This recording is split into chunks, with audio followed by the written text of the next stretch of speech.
अनंत कोटी ब्रह्मांड नायक महाराजाधिराज योगीराज परब्रह्म सच्चिदानंद भक्त प्रतिपालक शेगाव निवासी समर्थ सद्गुरू श्री गजानन महाराज की जय. नमस्कार. आपल्या गुरुस्तुती या चॅनलवर सगळ्यांचे स्वागत आहे.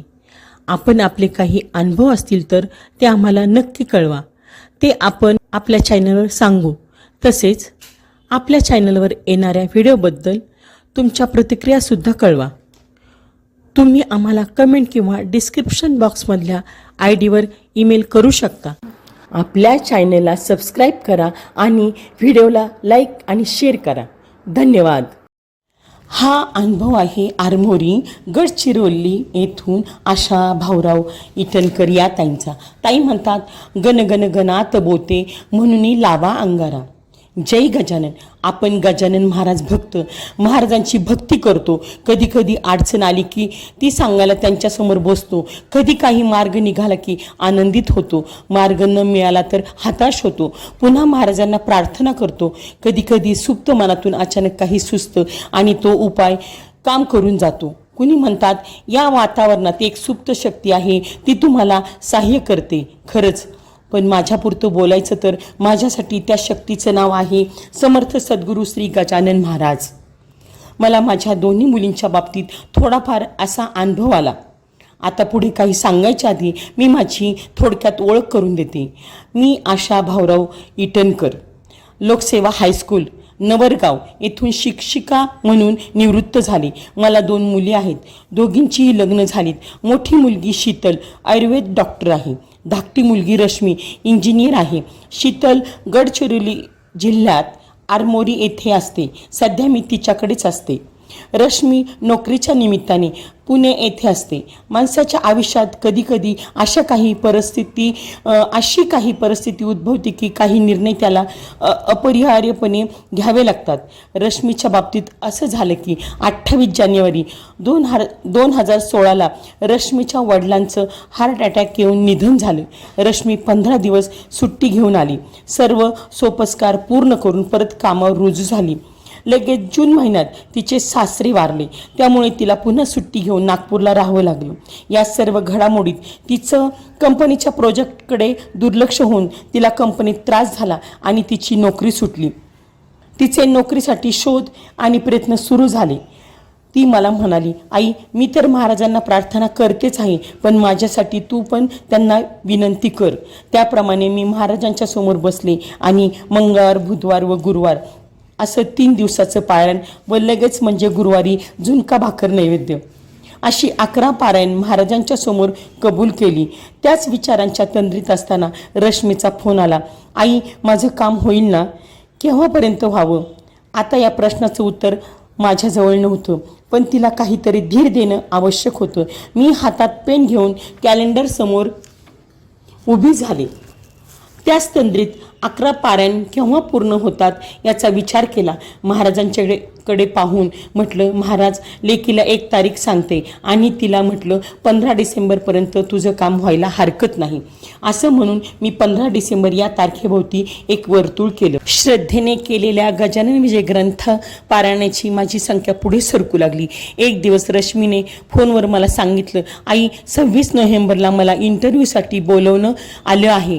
मी अत्यानंदाने फोन हाती असतानाच कॅलेंडर समोर ओढलं आणि पाहिलं तर आश्चर्याचा धक्का बसला. माझ्या 11व्या पारायणातला तो दिवस होता. पण मग आता माझ्यासमोर प्रश्न उभा ठाकला की मी महाराजांचं स्मरण करीत त्या दिवशी 15 डिसेंबर तारखेला गोल का केला? असो. रश्मीला शुभ आशीर्वाद देऊन फोन ठेवला. कंपनीत इंटरव्ह्यू पार पडला. इंटरव्ह्यू चांगला झाला. त्याच संध्याकाळी तिचा फोन आला, आई, इंटरव्ह्यू छान झाला, माझी निवड झाली आणि मला 15 डिसेंबरला जॉईन व्हा असं सांगितलं आहे. तिच्या या वाक्यानं माझ्या मनात 2 गोष्टी प्रकर्षाने प्रगट झाल्या. एक तर 15 डिसेंबर ही तारीख कळत नकळत आधीच वर्तवल्या गेली होती आणि दुसरं म्हणजे कदाचित महाराजांचं सांगणं आहे, बाई ग, केवळ 11 पारायणावर थांबू नकोस. पुढे 15 तारखेला माझं 14वं पारायण संपलं. मग मी न थांबता 108 पारायण पूर्ण केली आणि इथे वेगळी सांगायची गरज नाही की रश्मीच्या मनात गजानन महाराजांच्या विषयी भक्ती वाढीस लागली. पुढे 4 जून 2018ची गोष्ट. मोठ्या मुलीला शीतलला ताप येऊन श्वास घ्यायला त्रास होऊ लागला. श्वास घेणेच कठीण झाल्यामुळे तिला तातडीने नागपूरचे हृदयरोग तज्ज्ञ डॉक्टर माहूरकर यांच्याकडे ॲडमिट करणे क्रमप्राप्त झाले. डॉक्टरांनी त्यांच्या परीनं सर्व उपचार लगेच सुरू केले. कुठलीही शंका शिल्लक राहायला नको म्हणून तिच्या सर्व टेस्ट करण्यात आल्या. अगदी ब्लड टेस्ट, हार्टचा ECG, लंगच्या टेस्ट सर्व पार पडल्या. इतकेच काय तर स्कॅन आणि MRI सुद्धा केले, पण सर्व टेस्ट नॉर्मल आल्या. डॉक्टरांना काही निदान होत नव्हतं. औषध दिलं की तेवढ्यापुरतं बरं वाटायचं, पण पुन्हा एरे माझ्या मागला. होऊन 15 दिवसांनी 3 वेळा ॲडमिट करावं लागलं. डॉक्टर बदल, हॉस्पिटल बदल सर्व झालं. डॉक्टरांना सुद्धा आश्चर्य वाटलं की असं का व्हावं. मात्र रोज ताप चढायचा उतरायचा, ताप कमी होत नव्हता. तिकडे श्वासाचाही त्रास होत होता. आम्हा सर्वांसाठी तो चिंतेचा विषय झाला. मग काय, संकट काळी साह्य करीती संत अथवा देव हो. त्या काळात तशीही चिंतेमुळे स्वस्थ झोप लागत नव्हतीच. एके रात्री अस्वस्थ झोप आणि अर्धवट ग्लानी यांच्यासारख्या अवस्थेत आतून सूचना झाली. आशाबाई संत शिरोमणी श्री गजानन महाराजांना शरण जा. पाठोपाठ ओव्यांचे स्मरण झालं. आता वैद्य गजानना तारो अथवा मारो इसी अंगारा लाव प्रतिदिवसी तीर्थ द्यावे प्यावयासी समर्थाच्या पायांचे. मी त्याच रात्री मनोमन महाराजांना संकल्प केला, महाराज उद्यापासून मी रोज अध्याय 13वा तुमच्यासमोर बसून वाचणार. आमच्या घरी शेगाव संस्थानाकडून महाराजांची प्रसादरूपी मिळालेली मूर्ती आहे.